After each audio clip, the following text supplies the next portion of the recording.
नाम का एक साधारण लेकिन अत्यंत चतुर किसान रहता था, जो अपनी छोटी सी खेती पर मेहनत करके ईमानदारी से जीवन बिताता था। वह दिखने में सामान्य था, पहनावे में सादा और बोलचाल में विनम्र, लेकिन उसके पास जीवन को समझने की गहरी बुद्धि थी। इसलिए गांव के लोग अपने झगड़े, फैसले और समस्याएं उसी से पूछते थे। उसी राज्य के राजा वीरसेन न्यायप्रिय और विद्वान थे, पर उनके मन में एक चिंता थी कि आजकल लोग केवल किताबों का ज्ञान दिखाते हैं, जबकि सच्ची बुद्धि बहुत कम लोगों में होती है। इसलिए उन्होंने यह निश्चय किया कि वह पूरे राज्य में सबसे चतुर व्यक्ति को खोजेंगे। राजा ने घोषणा करवाई कि जो व्यक्ति उनकी परीक्षा में सफल होगा उसे सम्मान और पुरस्कार मिलेगा।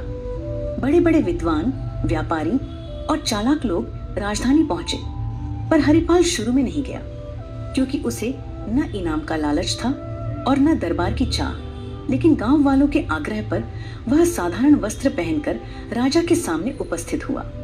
राजा ने पहली परीक्षा में एक पत्थर और लकड़ी का टुकड़ा दिखाकर पूछा कि इनमें से अधिक उपयोगी क्या है।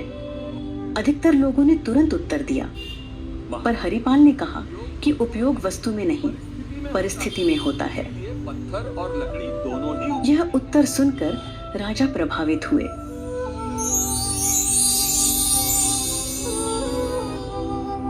दूसरी परीक्षा में राजा ने पानी का घड़ा और सोने की थैली रखकर पूछा कि प्यासा मुसाफिर क्या चुनेगा। जहां लोग धन की ओर झुके, वहीं हरिपाल ने कहा, महाराज, जीवन रहेगा तभी धन काम आएगा। और राजा और प्रसन्न हो गए। अब तीसरी और सबसे कठिन परीक्षा आई। राजा ने आदेश दिया कि सभी लोगों को एक रात महल के बगीचे में रहना होगा और सुबह तक ऐसा फल लाना होगा जो न जमीन पर गिरा हो और न ही बहुत ऊंचाई पर हो। साथ ही किसी भी पहरेदार को नाराज नहीं करना होगा। बाकी सब लोग इस परीक्षा को नामुमकिन मानकर पीछे हट गए, पर हरिपाल ने हार नहीं मारी। रात भर सोचने के बाद हरिपाल को समझ आया कि राजा ने यह नहीं कहा था कि फल केवल पेड़ से ही तोड़ा जाए, बल्कि यह कहा था कि फल न तो जमीन पर गिरा हो और न ही बहुत ऊंचाई पर हो। सुबह होते ही उसने महल के बगीचे में लगे फूलों के पौधों और झाड़ियों को ध्यान से देखा। तभी उसकी नजर एक अंगूर की बेल पर गई, जो दीवार के सहारे छड़ी हुई थी। उस पर फल यानी अंगूर जमीन से ऊपर था, लेकिन किसी ऊंचे पेड़ पर नहीं। हरिपाल ने पहरेदारों से विनम्रता से पूछा कि क्या वह उस बेल के पास जा सकता है, क्योंकि वह राजा की आज्ञा का पालन कर रहा है। उसकी शांति, नम्रता और सच्चाई देखकर पहरेदारों ने उसे रोकने के बजाय रास्ता दे दिया।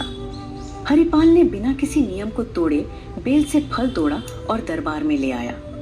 जब राजा ने उससे पूछा कि उसने यह कैसे किया, तो हरिपाल ने हाथ जोड़कर कहा कि सच्ची बुद्धि कठिन रास्ता चुनने में नहीं, बल्कि नियमों को समझकर सही और सरल मार्ग ढूंढने में होती है। यह सुनकर राजा वीरसेन अत्यंत प्रसन्न हुए और उन्होंने घोषणा की कि हरिपाल ही सच्चा चतुर है, क्योंकि उसने ज्ञान, धैर्य और व्यवहार तीनों का संतुलन दिखाया है। राजा ने उसे सोने का पुरस्कार दिया, लेकिन हरिपाल ने उतना ही सोना लिया जितना गांव में कुआं बनवाने के लिए आवश्यक था, और बाकी लौटा दिया। यह देखकर राजा ने कहा कि जो बुद्धि दूसरों के भले के लिए काम आए, वही सबसे बड़ी बुद्धि होती है। हरिपाल सम्मान के साथ अपने गांव लौट आया और पहले की तरह सादगी से जीवन जीने लगा। लेकिन उसकी कहानी पूरे राज्य में फैल गई और लोगों ने समझ लिया कि सच्ची चतुराई दिखावे में नहीं, बल्कि सही सोच और सही आचरण में होती है।